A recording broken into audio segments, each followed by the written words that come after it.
So in 2007, my last living grandparent passed, Grandpa Jagger. He was in his late 80s, and his wife, Rosemary, had passed in 1994. So he lived a lot of years as a widower, and we wouldn't say that Grandpa Jagger was necessarily the glue that held the family together. That was probably Rosemary. But he was a quiet, steady presence in the family. He was always there, had something fun to do, had this great long shelf full of National Geographics. He loved the wilderness. He loved adventuring. And word is in the family that, and I think it was in the early 2000s, he had come up to Thunder Bay to go hunting, fishing somewhere. And so Grandpa Jagger came here before we did. I had a warm relationship with my grandpa. He was a man of very few words. He was kind of an inner processor, but with the times that we were together were amazing. And so here we were at Grandpa Jagger's funeral in 2007, and of course everyone was sad.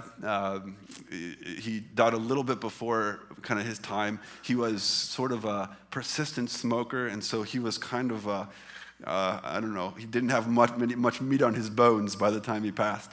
And so we thought he went a little probably before it felt like his time, but we were all there, the extended family, everyone was together, and we have a whole bunch of cousins. So my dad's sister living in Chicago, and it was every holiday that you can think of was with the Maxwells up in Chicago. So the Jaggers, 3 hours away, the Maxwells.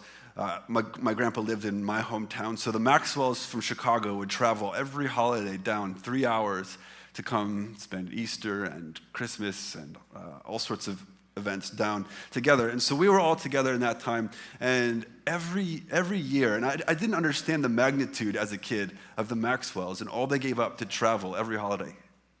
And so as things do, as families do, we sort of slowly grow apart, see each other less. The sacrifice as their kids and grandkids grew in Chicago became greater and greater for them to travel down. And so when they would come down in those later years in Grandpa Jagger's life, they would only stay, for a couple days and then beeline it back up to Chicago for their life and everything they were doing. And so we came to the day of the funeral. We had his service. We buried him, and then I was expecting for the Maxwells to beeline it back to Chicago. But they stayed and lingered on.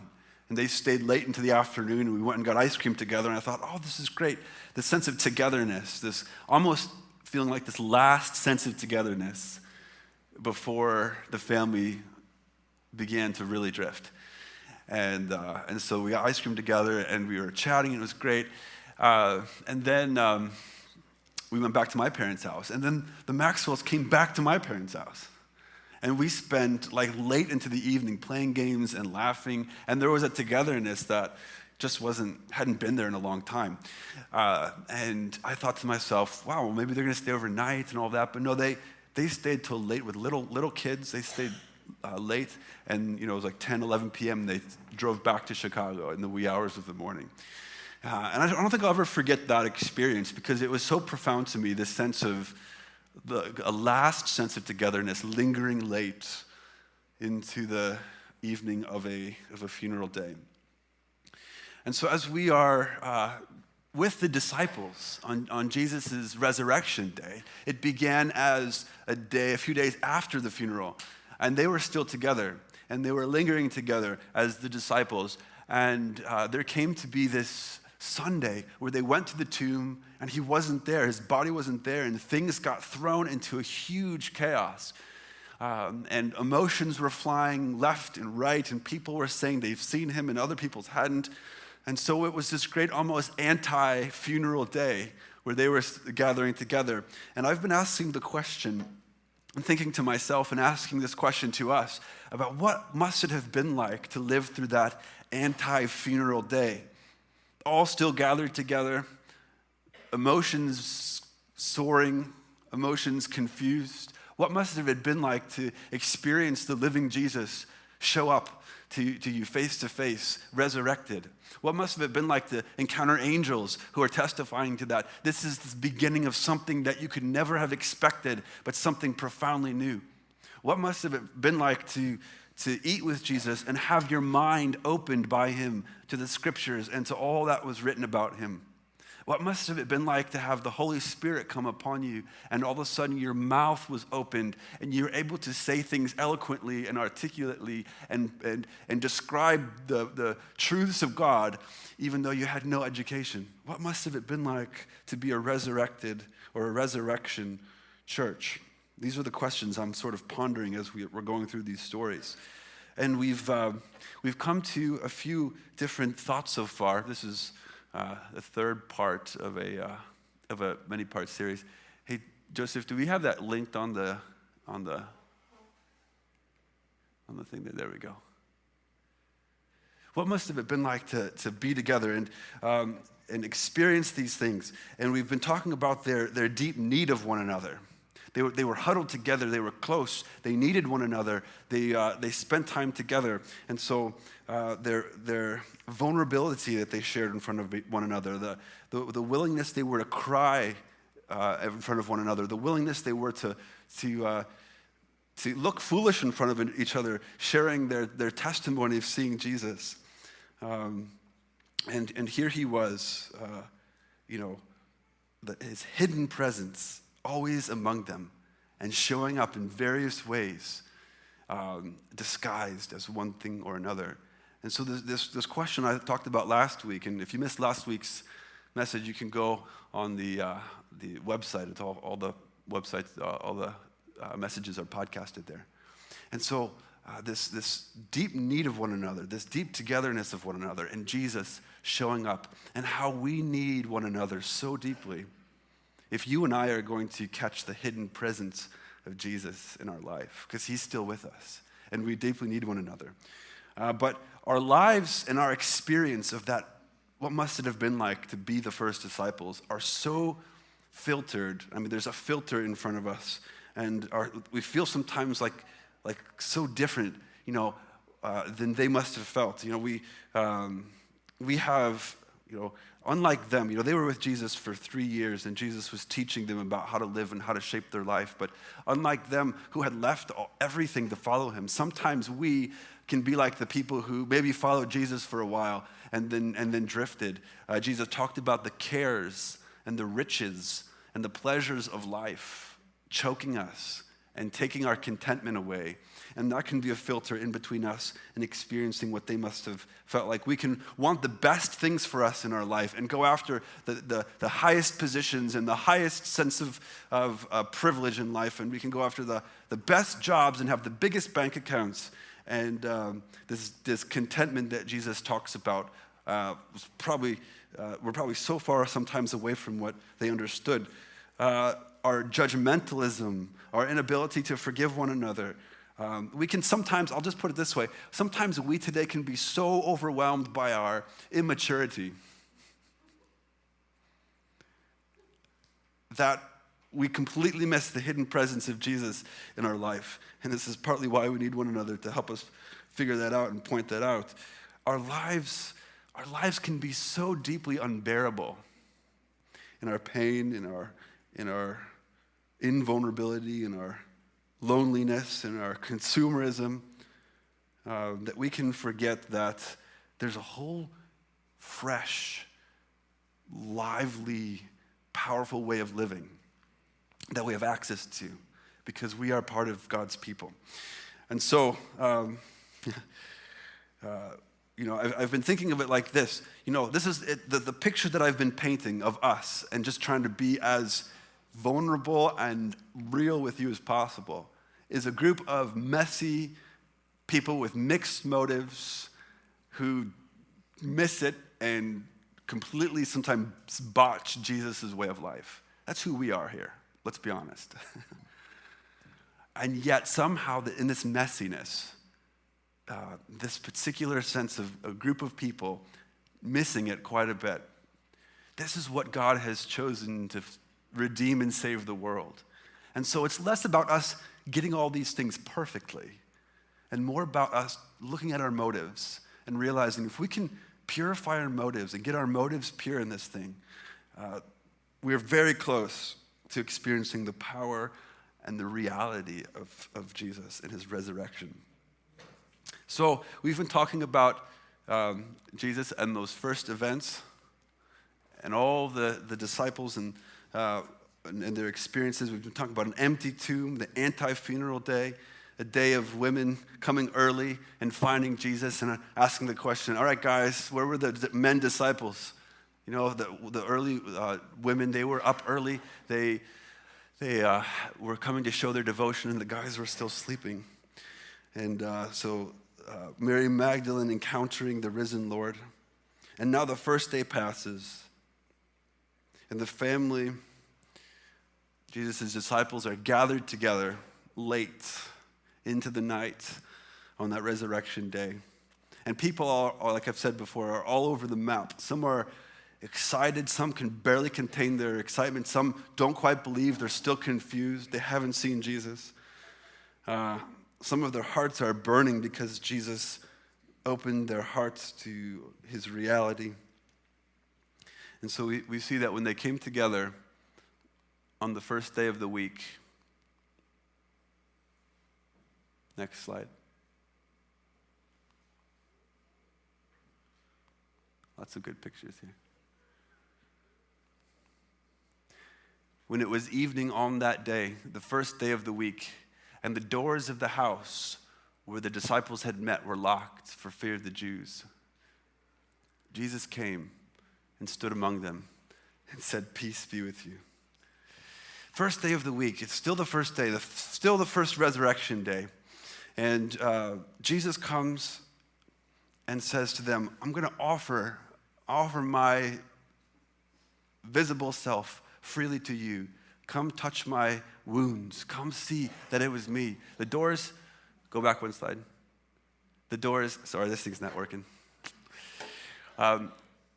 When it was evening on that day, they came together, and Jesus says to them, "Peace be with you." He comes and shows them his hands, and you know he's going to say, "Peace be with you" to them 3 different times.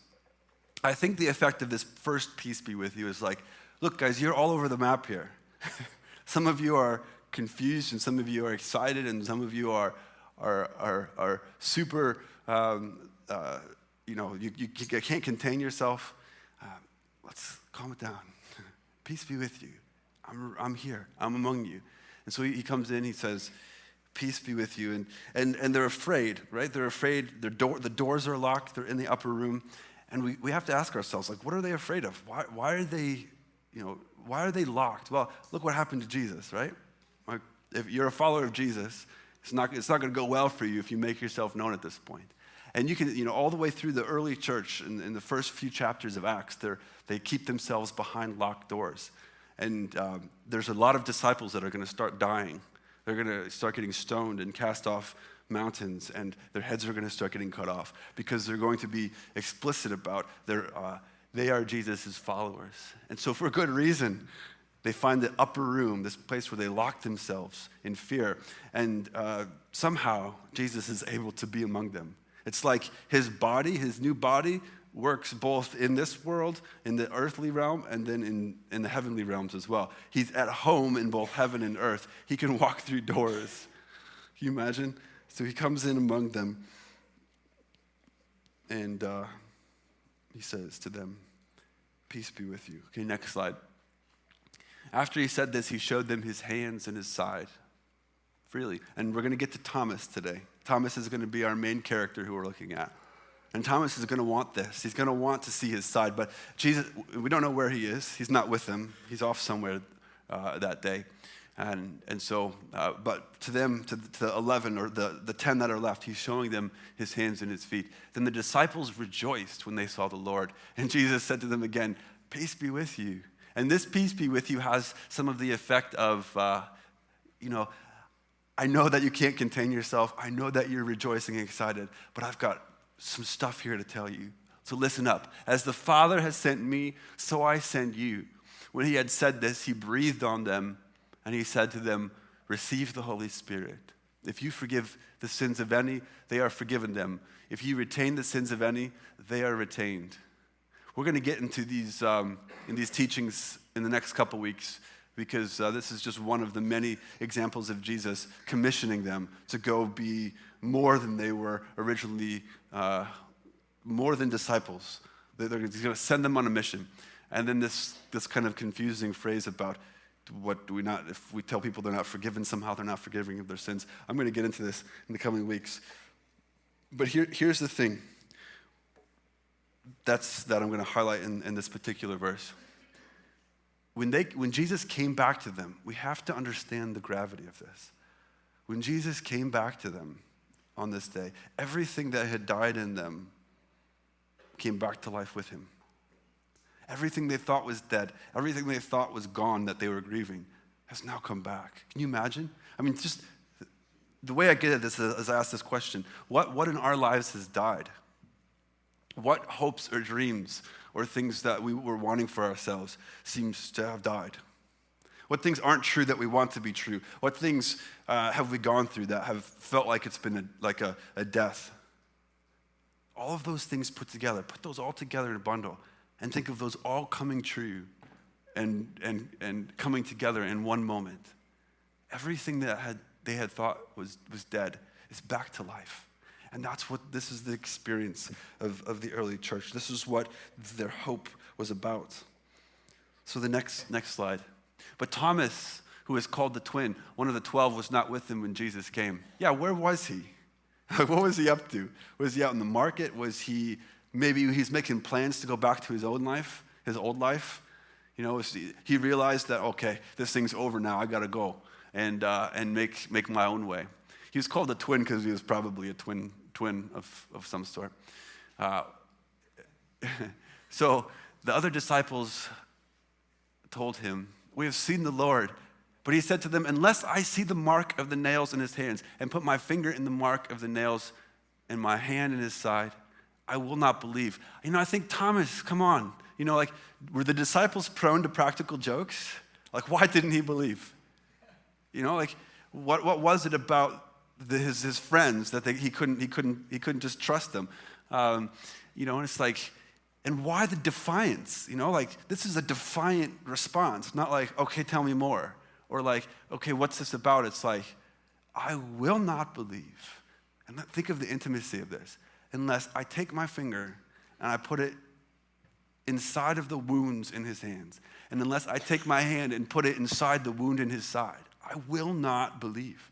This is like a deep act of defiance. And what does this say about Thomas? And this is what I want to get into for the rest of the day here. This, the early disciples were mixed in their response. Some of them believed, others of them couldn't quite bring themselves there. And we as a modern day church are mixed as well. Some of you out there have a sense of faith. Some of you are of two minds. Maybe I can bring myself, maybe I can't. Others of you are like, you know what? Unless God shows up right here, right now, for whatever reason, I'm not going to believe it. I know that this many people sitting in one room, the spectrum is here. So Thomas becomes a help to us as we figure out how to do with this. Now, a little more about Thomas. Next slide. I don't know if you know this. I'm surprised that a lot of people haven't heard this because it's sort of foundational in early church history. Thomas makes his way all the way down to southern India as a missionary. He starts up here in Israel. This is Saudi Arabia. This is kind of Persia in here. He makes his way as a disciple all the way through all this terrain, all the way down to southern India. In the fall here, we had a Thanksgiving meal that we hosted out at someone's camp, and we did it in fellowship with the Muslim community in town. We had a bunch of refugees that we gave Thanksgiving meal to, and we had some time of getting to know one another. And one of the Muslim college students brought a friend of his who was from India, and we got talking, and he's Catholic, and he's from southern India. And he's like, "Oh, southern India," and I've known a number of southern Indians who are Christians. And he's like, "This is where Thomas The disciple Thomas made his way. And if you go down to Kerala down here in this part of India, there's so many Christians, and they are, I don't know what they call themselves, Thomasites. They are followers of the disciple Thomas, who is this person who we're talking about today. And apparently he was martyred, was stoned to death down in this part of India. But even to this day, 2,000 years later, there's thousands and thousands and thousands of people who are Christians, and they draw their lineage all the way back to Thomas. Anyway, a little interesting bit of fact there. And so this is a person who was of two minds at one point in his life. He didn't always have it together. He wasn't always rushing quick to faith. He had questions. And as he worked through them, as Jesus became real to him, and more real than he could possibly know, he's one of the most profound missionaries, made one of the biggest impacts. If any one of us today has a movement around 2,000 years from now who draws its origins back to our missionary work, we're going to be like way up there, okay? We're going to be lucky if 150 years from now anyone knows our name. So I'm just drawing the impact that this guy had. Why Thomas? Why were you so of two minds when Jesus came to you? And so I'm going to outline this here for us, because we have a little bit of misunderstanding in the church at Broad today about what faith is. How does faith work? What was Thomas's experience? Why did some believe and some not believe in the early church? Next slide. Okay, so I've got some words up here. I'm going to leave this slide up because I'm going to teach us a little bit about this.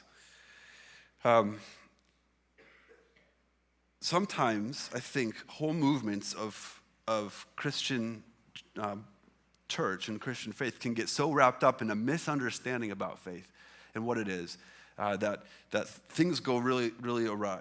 And so if in the early church, when they saw Jesus face to face, the living Lord, some believed and some doubted, how much more true is that going to be today for all of us, none of us who've seen with our eyes? And so here's how it works. Faith is like a destination. That when we get to a destination and we get to a place like faith, it's what you see there, what it's like there is people worshiping. It's like people are, even though they haven't seen God, and even though maybe they've been tempted in their life to trust many things, they're not trusting in many things.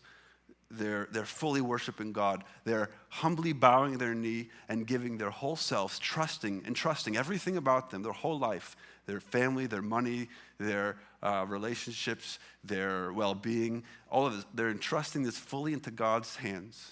This is faith. This is a proskuneo in pistos, or the Greek words. I'm going to do a little Greek for you today.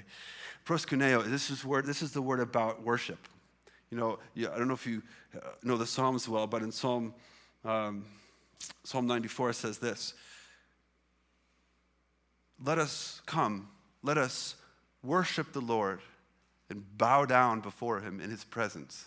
This is what faith does. It causes us to worship. And faith in God causes us to worship God. And pistis is this Greek word which captures it. It's this fully giving ourselves over in worship. And so Thomas is going to get there, okay? Thomas is going to come and he's going to see Jesus and he's going to say something like this: my Lord and my God. Jesus is going to show him his wounds, and he's going to say, my Lord and my God. He gets there to faith. That's faith. Or, there's going back in John a little bit in the gospel. In John 9, if you remember, there was a man who was blind from birth, and Jesus came and healed him, healed his eyes. And then he got in trouble for this because Jesus did it on a day that he wasn't supposed to do it. And Jesus got in trouble. But Jesus comes to this man later and says, do you want to know who healed you? Do you want to worship the Son of Man? He called himself the Son of Man. He's like, yeah, I do. I want this. And so Jesus said, it's me. I'm the Son of Man. I healed you. I'm the God's special son. And it says this man proskuneoed Jesus, fell down and worshiped him. Like that's what we're trying to get to. That's the destination of faith, where we get to this putting our whole lives in God and worshiping him. And yet, we also see from this time that, in Matthew, the Gospel of Matthew says when Jesus showed up in Galilee, that some of them worshiped him. But then we have all these other little shades of response to Jesus. And what Thomas was the distazo. This word is of being two minds. Like, I kind of want to give myself to this. It kind of feels right and seems right to me. It makes sense to me. But I've got questions. I'm of two minds. I'm split in my mind. I can't quite give myself fully. And this is what Thomas was.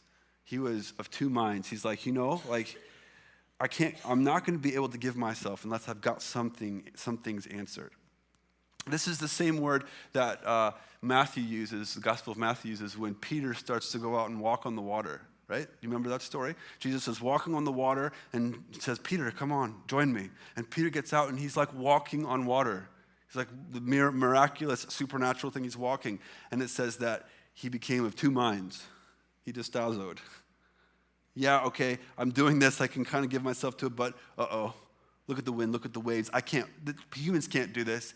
And that second mind caused him to start sinking. And Jesus came down and lifted him up and says, Oligo pistoi, you have little faith.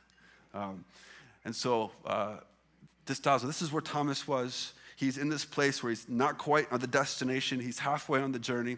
And he's like, I can't quite give myself to this. I think, if we're honest with ourselves, many of us are in this place, and even though that some of us maybe have been in faith before and worshiping God, sometimes we find ourselves going away from that destination and coming back to this halfway point where we can go, I used to believe, but I'm of two minds about this. I've got something, there's roadblocks in my way. I need something answered before I can go back to faith and worshiping.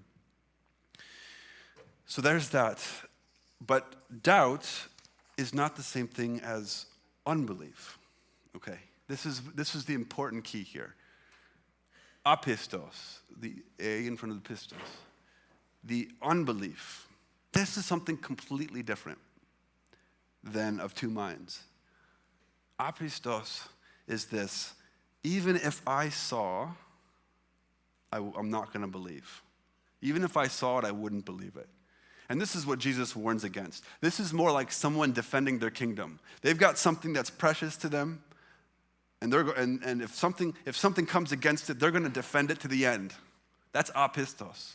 That's Jesus. Even if you showed up to me in your resurrected form, I'm going to defend something here because I'm feeling threatened by you. And we can slip from distazo to apistos. We can go from I'm of two minds here and genuinely wanting to find the answers to, I've got my own dreams and my own ideas about how my life should go. And I'm going to defend those, God, even if you confront them. And the funny thing is, I've been wrestling through this in my own life lately a little bit. Like, Jesus is like, you have ideas for how your life, how you want it to go. But my dreams are so much better for you than your own dreams. What I want for your life is actually bigger. You maybe have $10,000, metaphorically. You may have $10,000 you're sitting on and guarding. I've got $1 million waiting for you and what I want for you in your life. And this is how Jesus confronts us. Jesus confronts our life. And he says, you give those up. Give those dreams up, those things that aren't what I want for you. And come and take my inheritance. But apistos says, even if you showed up, God, I'm not giving this up. What is that for you? What is that for us? What are the things that we want to guard so carefully that even if the resurrected Jesus showed up in front of us, we wouldn't give over to him? That's apistos. And the last one here I've put on the bottom is certainty. Certainty is what Thomas was after. Right? He was after, I want to be able to touch and see. I want to be able to be certain of this. I want some scientific certainty that this is true. And that form of apistos, that form of unbelief, is just like falling off a cliff. Like you've fallen in a ditch. Faith is never about certainty. Jesus is trying to teach us this all the way through the Gospel of John. You're never going to be certain 100%. Never scientific. Faith requires some sort of unknowing for you to be able to come into it. And I'll be going into this in the next little bit. But just to sort of, to finish this off, the next slide here. You remember this story? Jesus feeds 5,000 people. He's in front of a crowd of 5,000 people earlier in his ministry, just to help us get our minds around how this all works, or how faith works. He feeds 5,000 people with 5 loaves of bread and a couple of fish. And then he goes and walks on water and crosses the lake. And when they all wake up on this side of the lake, they're like, well, where did Jesus go? He just did that awesome thing. Let's go find him. So getting 10,000 boats. I don't know how many boats it takes to, I guess it wouldn't. They'll go the other way. Math goes the other way. Okay. 2,000 boats. Who knows? How many boats does it take to get 5,000 people across the shore? So they come across and they say to Jesus, where'd you go? Why did you did this great sign? Why'd you leave us? Why'd you hide from us? And again, we get the sense Jesus kind of likes to hide. Why'd you hide from us? And Jesus said, you're after me because I fed your bellies, not because you really want to believe in me. How did he know this? I don't know. But they are like people that are they're hungry for anything. They don't really want to follow him. They don't really want to worship him. They just want something, some sort of meaning in their life. And when they get it from Jesus and God, they're going to be followers. And when they get it from something else, they'll follow something else. This is like a wishy-washy, I'm going to take whatever works for me kind of way. And so they said to Jesus, where did you go? And he's like, well, you don't really want to believe in me. You're just like, because I fed you. And nice thing to say, Jesus.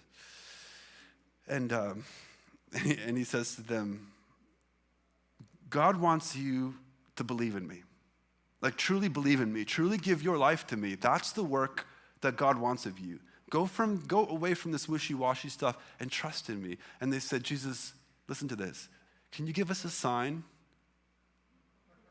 to prove that you're who you say you are? And not only that, they just got fed, 5,000 people just got fed. And there were leftovers. Can you give us a sign? And listen, I can't even believe that they would say this. Remember way back in the desert when our ancestors were in the desert, God sent manna down from heaven to feed them.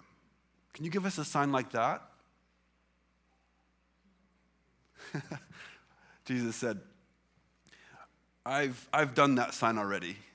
You saw, and yet you were still unwilling to believe. O pistos, you didn't have faith. And the point is this: there's a type of way of being that says, even if I see it, even if God showed up in front of me, I'm still guarding something. And that's pistos.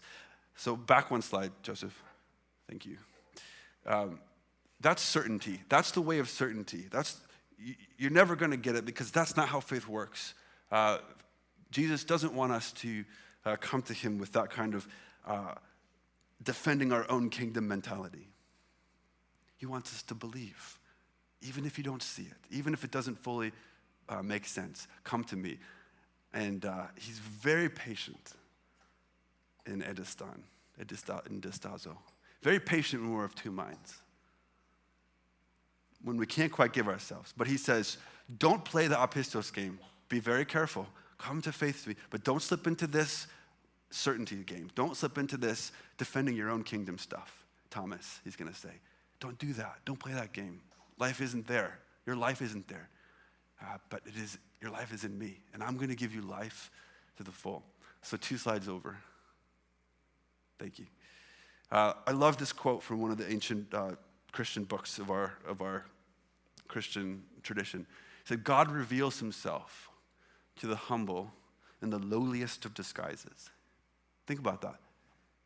If you're humble and you want God, he's going to show up, if you're paying attention, in the lowliest of disguises. And he's around. If you're paying attention, he's always there, always in the lowliest of disguises. But the proud, who never look below the surface, this is those people in the crowds, but the proud, who never look below the surface, fail to find him even in his greatest manifestations. It's about our hearts. It's about our humility, our ability to bow before a king. Can we do that? Next slide.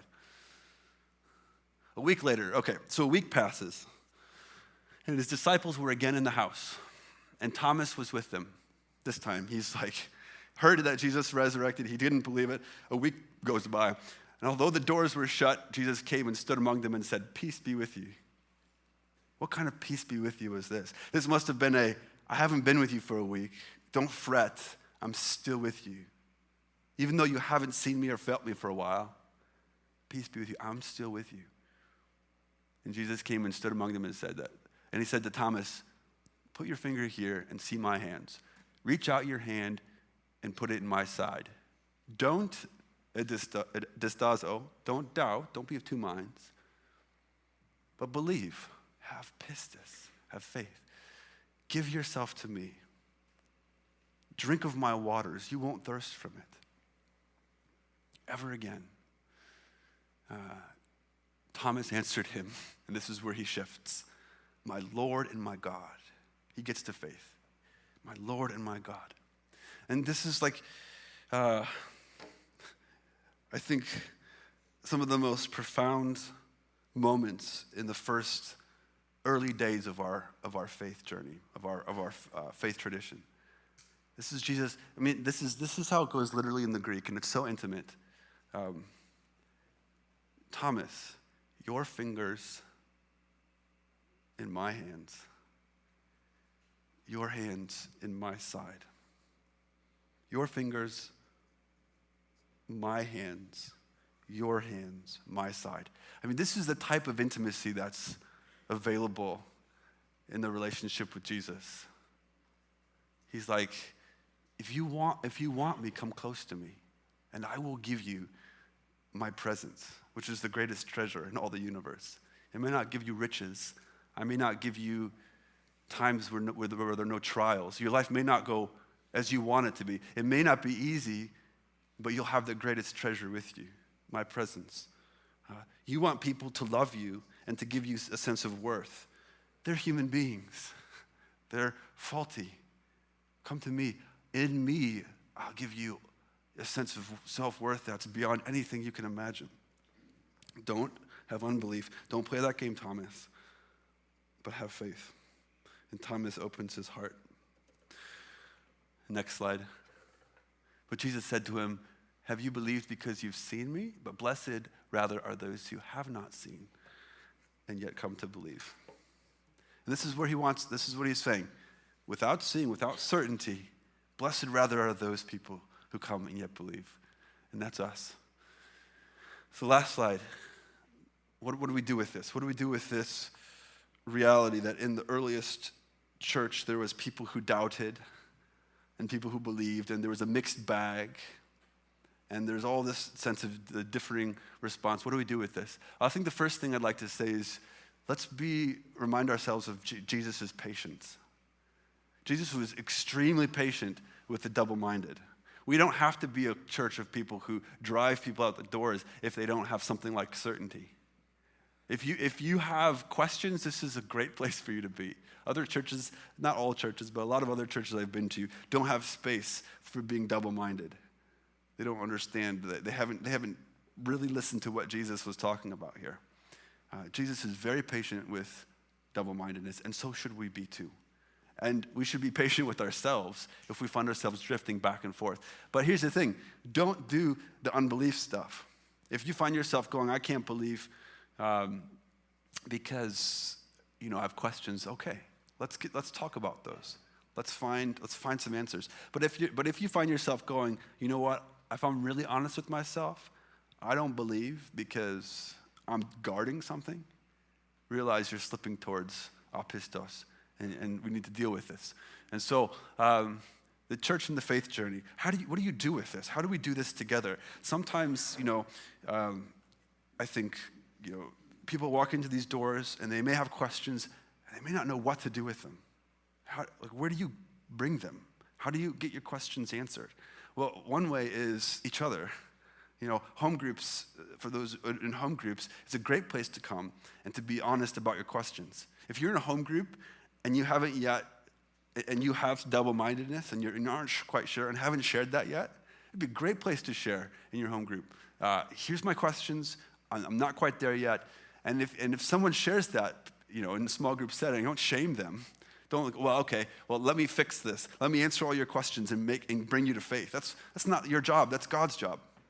So if someone is vulnerable about their doubts in a home group setting, it's okay. It's best to get it out. You can have coffee with people. You can get to know some folks around church and bring your questions there. And look for opportunities, like there's a women's retreat coming up. Go to a women's retreat and bring your questions. Find someone to share your doubts with or share your faith with. If you're not in a home group and want to be, this Thursday night is a chance to discover how to get into the home groups. Home groups are a great place. Retreats. There are classes that come up here and then. Right now on Wednesday nights, I'm week 8 into a 10-week course on discipleship. Wednesday nights. Pay attention. There are always spaces that come up and available to bring your questions and to grow. Our church is a great place if we know that we can be gentle with one another. And the last thing I want to say is unbelief can kind of be trendy right now. Like it's trendy to sort of say, you know what, I'm not really sure what I believe, or there's a great mystery, we can't be certain, and so therefore we shouldn't do this faith thing at all.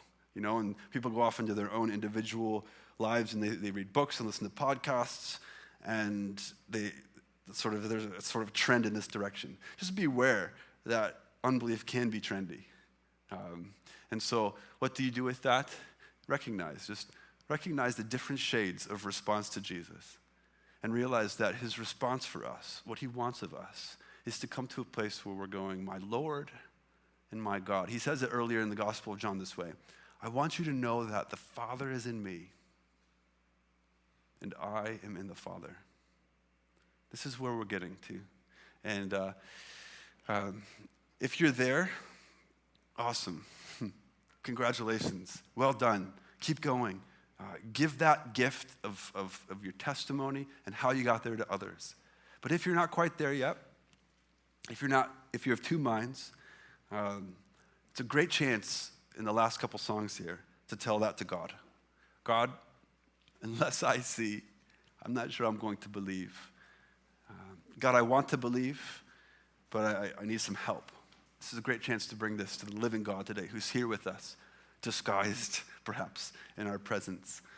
I'm excited to keep going with this series, friends. We're gonna talk about Jesus showing up on the shores of Galilee next week. He's gonna show up, cook some fish for his friends. Any fishermen in here would be a good sermon for you to listen to. And he's going to show them a little bit deeper just his particular love for them and how he's going to be with them in their trying times. And so we'll jump into that and we'll keep going with this. So friends, whatever's on your heart today, whatever God has said to you, whatever is stirring inside of you, the invitation is this. Bring it to the table and don't miss the opportunity this morning to share your heart with the living God. This is the moment to do it. So take a piece of bread, dip it in the juice, and whatever prayer it is, go to your seats and spend some time with the God who is close. So friends, the table is set, and everyone here is welcome.